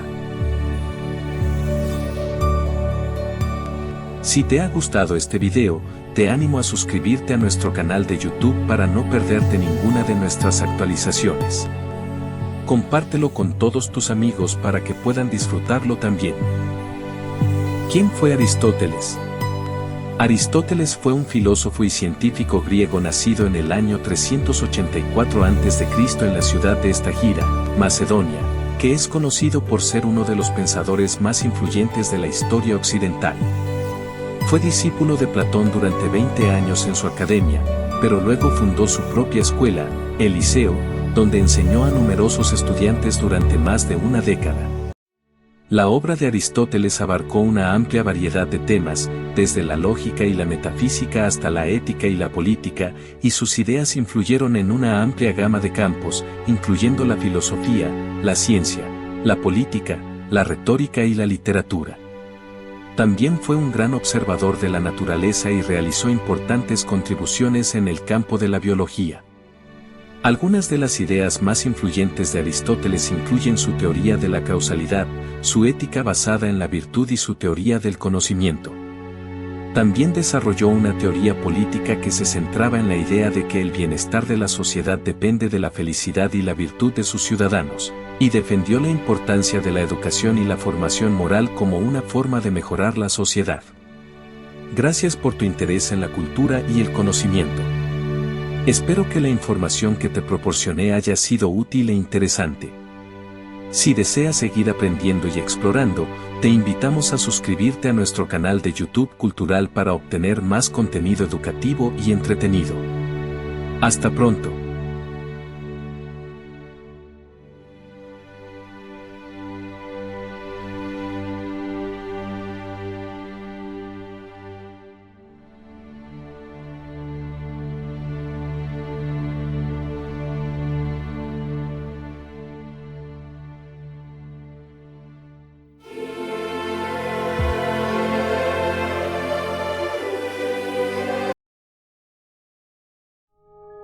La horrible muerte de Friedrich Nietzsche. Primeramente, le daremos una breve noción de quién es este gran personaje. Friedrich Wilhelm Nietzsche, Röntgen, 15 de octubre de 1844, Weimar a 25 de agosto de 1900, fue un filósofo, poeta, músico y filólogo alemán, considerado uno de los filósofos más importantes de la filosofía occidental, cuya obra ha ejercido una profunda influencia tanto en la historia como en la cultura occidental. A los 24 años, en 1869, fue nombrado profesor de filología. Sin embargo, debió retirarse de este puesto en 1879 debido a jaquecas repetidas y problemas de visión en su ojo derecho. Posteriormente vivió como un filósofo itinerante en varios lugares de la Riviera italiana y los Alpes suizos, y desde mediados de 1888 hasta enero de 1889 en Turín, Italia. En este lugar se hizo inmanejable su alteración mental y debió ser internado en Basilea, luego en Jena y finalmente enviado al cuidado de su madre y hermana el 20 de marzo de 1890. Nietzsche perdió progresivamente sus capacidades cognitivas y su lenguaje, llegando a un estado de mutismo, no reconociendo a sus pocos amigos. Desde la infancia Nietzsche presentó jaquecas, en ocasiones muy invalidantes, con aura visual con el fenómeno de espectros de fortificación. La jaqueca era de predominio derecha, acompañada de vómitos, debiendo reposar algunos días. Nietzsche contabilizó en un año 118 episodios de jaquecas. En 1887 fue examinado por el Dr. Aiser, quien diagnosticó una corioretinitis en su ojo derecho como causa de su defecto visual que prácticamente le provocó una ceguera. Demencia y muerte, 1889 a 1900. El 3 de enero de 1889 Nietzsche sufrió un colapso mental. Ese día fue detenido tras, al parecer, haber provocado algún tipo de desorden público por las calles de Turín. Lo que pasó exactamente es desconocido. La versión más extendida sobre lo sucedido dice que Nietzsche caminaba por la Piazza Carlo Alberto cuando un repentino alboroto que causó un cochero al castigar a su caballo llamó su atención. Nietzsche corrió hacia él y lanzó sus brazos rodeando el cuello del caballo para protegerlo, desvaneciéndose acto seguido contra el suelo. En los días siguientes, escribió breves cartas para algunos amigos, incluidos Cosima Wagner y Jacob Burckhardt, en las que mostraba signos de demencia y megalomanía. A su colega Burckhardt escribió: «He tenido caipas puestos. Además, el año pasado fui crucificado por los doctores alemanes de una manera muy drástica». Wilhelm, Bismarck y todos los antisemitas abolidos. 13 El 6 de enero de 1889, Burckhardt mostró la carta a Overbeck. El siguiente día Overbeck recibió una carta reveladora semejante y decidió que Nietzsche debería volver a Basilea. Overbeck viajó a Turín y trajo a Nietzsche a una clínica psiquiátrica en Basilea. Por ese tiempo, Nietzsche estaba enteramente sumergido en la locura, y su madre Francisque decidió llevarlo a una clínica en Jena bajo la dirección de Otto Binswanger.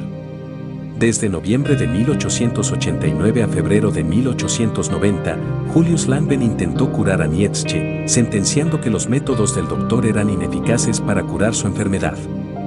Langbehn asumió más y más control sobre Nietzsche.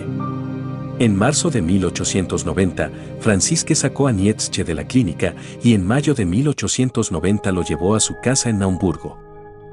Durante este proceso, Overbeck y Gast contemplaban la idea de qué hacer con el trabajo no publicado de Nietzsche. En enero de 1889 se pusieron a planear la salida de El ocaso de los ídolos, o como se filosofa a martillazos, por esa época ya impreso y atado. En febrero, ordenaron una edición privada de 50 copias de Nietzsche contra Wagner, pero el editor C. G. Naumann en secreto imprimió 100. Overbeck y Gast decidieron publicar con reservas El Anticristo y Ecce Homo debido a su contenido más radical. En 1893, Elizabeth Nietzsche volvió de Paraguay después del suicidio de su marido. Leyó y estudió los trabajos de Nietzsche y pieza por pieza tomó control sobre ellos y su publicación. Overbeck fue paulatinamente relegado al ostracismo y Gast finalmente cooperó. Después de la muerte de Francisque en 1897, Nietzsche vivió en Weimar, donde fue cuidado por Elizabeth, quien permitió a la gente visitar a su poco comunicativo hermano. El 25 de agosto de 1900, Nietzsche murió después de contraer neumonía. Por deseo de Elizabeth, fue inhumado junto a su padre en la iglesia de Rocken. La causa del hundimiento de Nietzsche ha sido un tema de especulación y origen incierto. Un frecuente y temprano diagnóstico era una infección de sífilis, sin embargo, algunos de los síntomas de Nietzsche eran inconsistentes. Otro diagnóstico posible es un meningioma derecho retroorbital, un tipo de cáncer cerebral. En su libro La lucha contra el demonio, Stefan Zweig presenta una psicobiografía sobre Nietzsche en que sitúa la etiología de su locura desde un ángulo puramente psicogénico.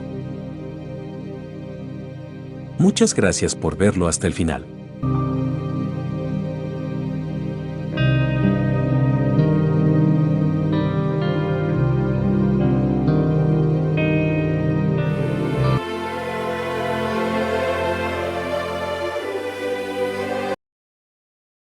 La horrible muerte de Calígula. ¿Quién era Calígula? Cayo Julio César Augusto Germánico, en latín, Gaius Julius Caesar Augustus Germanicus, nació en Anzio, 31 de agosto a 24 de enero de 41, más conocido como Calígula, fue el tercer emperador romano, gobernando desde el año 37 hasta el año 41. Era hijo de Germánico, quien a su vez era hijo adoptivo del emperador Tiberio. Su abuelo Nerón Claudio Druso, muerto prematuramente, era el hermano menor del emperador Tiberio. Germánico es considerado como uno de los más grandes generales de la historia de Roma. De niño acompañó a su padre en sus expediciones militares por Germania, 14 a 16, donde se calzaba con las caligas de los legionarios, quienes le dieron el sobrenombre afectuoso de Calígula, que significa literalmente botitas. Tras la celebración en Roma del triunfo de su padre, marchó con él a Oriente. Germánico murió durante su estancia en Antioquía, en el año 19. Después de enterrar a su padre, Calígula regresó con su madre y sus hermanos a Roma. Su presencia generaba incomodidad al emperador, probablemente por las extrañas muertes de una serie de parientes del futuro emperador, entre los que se contaban dos de sus tíos. Esto degeneró en una enemistad con Tiberio, aunque sus relaciones parecieron mejorar cuando éste se trasladó a Capri y fue nombrado Pontifex. Antes de su muerte, el 16 de marzo de 37, Tiberio ordenó que el imperio fuera gobernado de forma conjunta por Calígula y Tiberio Gemelo. Tras deshacerse de Gemelo, el nuevo emperador tomó las riendas del imperio. Su administración tuvo una época inicial marcada por una creciente prosperidad y una gestión impecable. No obstante, una grave enfermedad que sufrió el emperador marcó un punto de inflexión en su modo de reinar. A pesar de que una serie de errores en su administración habían derivado en una crisis económica y en una hambruna, emprendió un conjunto de reformas públicas y urbanísticas que acabaron por vaciar el tesoro. Acuciado por las deudas, puso en marcha una serie de medidas desesperadas para restablecer las finanzas imperiales, entre las que destacó la de pedir dinero a la plebe. En el plano internacional, su reinado se caracterizó por la anexión de la provincia de Mauritania, a cuyo monarca asesinó en una de sus visitas a Roma, por el fracaso en la conquista de Britania y por tensiones que azotaron las provincias orientales del imperio. En Oriente, dio muestras del valor de su amistad con la concesión de los territorios de Batanea y Traconítide a su amigo, Herodes Agripa, y de su megalomanía al ordenar que se erigiera una estatua en su honor en el Templo de Jerusalén. Mientras tanto, en Occidente las dio de su demencia al pedir a su ejército que en vez de atacar a las tribus britanas se pusiera a recoger conchas, el tributo que según él esas aguas le debían a la colina capitolina y al monte palatino. Según determinados historiadores, En sus últimos años de vida estuvo envuelto en una serie de escándalos entre los que destacan mantener relaciones incestuosas con sus hermanas e incluso obligarlas a prostituirse. Julio César, uno de los emperadores más respetados y amados por Roma, y Calígula, uno de los emperadores más odiados por toda Roma. Hay similitudes que no podemos dejar por alto. La primera similitud es obvia, el nombre. Porque Calígula se llamaba en realidad Cayo Julio César Augusto Germánico, casi igual que su antecesor, Cayo Julio César. La fama de la crueldad de Calígula. Calígula es hoy considerado por muchos como un tirano loco e impredecible, pero también es conocido por transferir la última legión bajo un procónsul senatorial a un legado imperial, completando el monopolio del mando del ejército del emperador. Después de su ascenso al poder, Calígula derrochó las vastas sumas que Tiberio había acumulado en el tesoro del Estado, ejecutó a rivales y simpatizantes por igual, hizo pretensiones de divinidad y erigió estatuas de sí mismo. Aunque el Senado supervisó la destrucción de sus estatuas después de su muerte, la colorida extravagancia y brutalidad de Calígula solidificó su fama durante más de 2 milenios. A él se le atribuyen varias torturas, asesinatos y castillos desproporcionados. Calígula permaneció gravemente enfermo 7 meses después de su adhesión. Si bien algunas leyendas que han pasado a la historia sobre su locura, como que nombró cónsul a su caballo, no eran más que un rumor, hoy en día es probable que la explicación a sus desmanes sea que sufría de esquizofrenia. Asesinato y consecuencias. Las fuentes antiguas describen el reinado de Calígula como un azote para las órdenes senatorial y ecuestre. Según Josefo, las acciones del emperador desencadenaron una serie de conspiraciones en su contra, hasta que finalmente se llevó a cabo su asesinato. En el mismo, se vieron envueltos los integrantes de la Guardia Pretoriana, liderados por Casio Querea. Aunque el complot fue planeado solo por 3 hombres, parece ser que muchos senadores, soldados y équites estaban al tanto del mismo y en cierto modo involucrados. Según Josefo, las motivaciones de Querea para cometer el asesinato eran puramente políticas. Suetonio escribe que el motivo del asesinato fue que Calígula se valía de nombres peyorativos para referirse a Querea, al que consideraba un afeminado y un recaudador de impuestos incompetente. Los motes más empleados por el emperador para referirse al praefectus eran Príapo y Venus. El 24 de enero de 41, Querea y unos pretorianos abordaron a Calígula mientras el emperador se dirigía a un grupo de jóvenes actores, que participaban en unos juegos.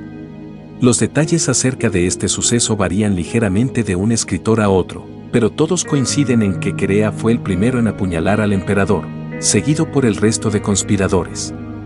Suetonio señala las similitudes entre el asesinato de Calígula y el de Julio César. El historiador escribe que el viejo Cayo Julio César y el joven Cayo Julio César, Calígula, fueron asesinados por 30 conspiradores liderados por un hombre llamado Casio, Cayo Casio Langino y Casio Querea.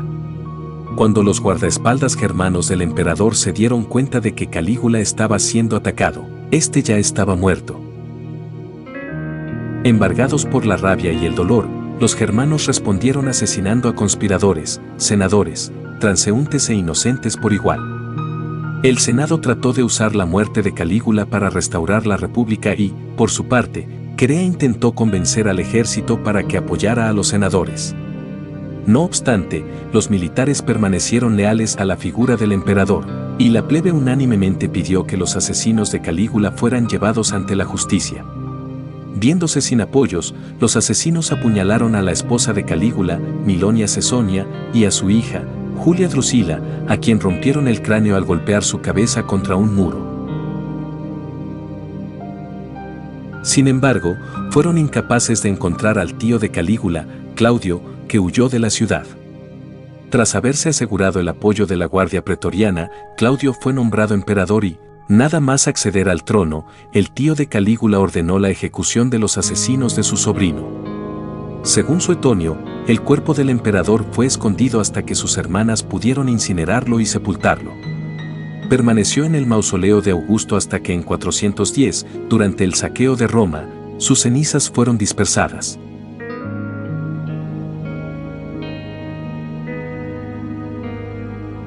Un poco más sobre Calígula. Si te gusta nuestro contenido y aún no estás suscrito, suscríbete, dale like y comparte, así nos ayudas a hacer más videos. Gracias. Historiografía. Ofrecer una visión exacta acerca del reinado de Calígula es extremadamente difícil. Solo dos fuentes contemporáneas al emperador han llegado a nuestros días: los trabajos de Filón de Alejandría y Séneca el Joven. Las obras del primero, de la embajada a Cayo y Flaco, proporcionan algunos detalles acerca de los inicios del reinado de Calígula, pero se centran en los acontecimientos que rodearon a la población judía que habitaba las provincias de Judea y Egipto. Las obras de Séneca ofrecen algunas anécdotas acerca de la personalidad de Calígula. No obstante, la objetividad de estos escritos ha sido cuestionada debido a que el propio Séneca estuvo a punto de ser ejecutado por el emperador en 39, cuando fue acusado de participar en una conspiración a fin de derrocarle. Existieron obras contemporáneas que relataban detalladamente su reinado, pero estas obras se han perdido en su totalidad.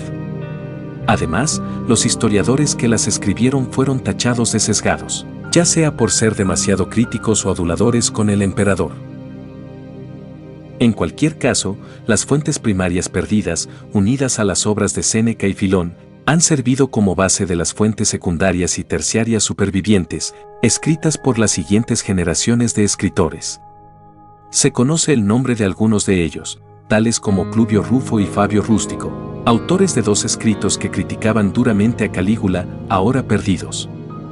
Rústico fue un conocido amigo de Séneca, famoso entre sus contemporáneos por el elegante uso que hacía de los recursos literarios y por la tergiversación de que eran víctimas sus historias. Rufo era un influyente senador que se vio envuelto en el asesinato del emperador. La hermana de Calígula, Agripina la Menor, escribió una autobiografía que relataba el periodo de su hermano como emperador, la cual también se ha perdido. Agripina había sido exiliada por su hermano a consecuencia de sus conexiones con Marco Emilio Lépido, que conspiró contra él. La herencia del hijo de Agripina, Nerón, fue incautada por su tío. Getúlico, un poeta, escribió un gran número de poemas acerca de su reinado, ninguno de los cuales ha sobrevivido. La mayor parte de lo que se conoce acerca de este emperador procede de Suetonio y Dion Casio, cuya objetividad está puesta en duda debido a su condición de patricios. Suetonio redactó su obra 80 años después de la muerte de Calígula, mientras que Dion Casio lo hizo 180 años después. Aunque la labor de Dion Casio es muy valiosa, de su obra solo ha sobrevivido un pequeño resumen escrito por Juan Cifilino, un monje del siglo XI. Por su parte, Suetonio ocupa los primeros 21 capítulos de su obra, de un total de 60 dedicados a la vida de este César, en retratar a Calígula como un emperador, y solo a partir del capítulo 22 declara que en adelante hablará de Calígula como un monstruo. Otra serie de fuentes proporcionan una perspectiva limitada del reinado de este emperador. Josefo ofrece una detallada descripción del asesinato, y Tácito otorga alguna información acerca de su vida durante el reinado de Tiberio. Tácito, supuestamente el más objetivo de los historiadores de la antigüedad clásica, escribió una detallada historia de Calígula, pero parte de sus anales se han perdido. La Naturalis Historia de Plinio el Viejo aporta también algunos detalles acerca de su vida. De las pocas fuentes supervivientes, no existe ninguna que ofrezca una visión favorable del emperador. La escasez y parcialidad de dichas fuentes ha dado lugar a importantes lagunas acerca de su reinado. De sus 2 primeros años en el trono no ha sobrevivido prácticamente nada y, además, los importantes acontecimientos acaecidos durante su reinado, tales como la anexión de Mauritania, la campaña en Gran Bretaña y las diferencias con el Senado, no se describen debidamente. Gracias por verlo hasta el final, dale like y suscríbete.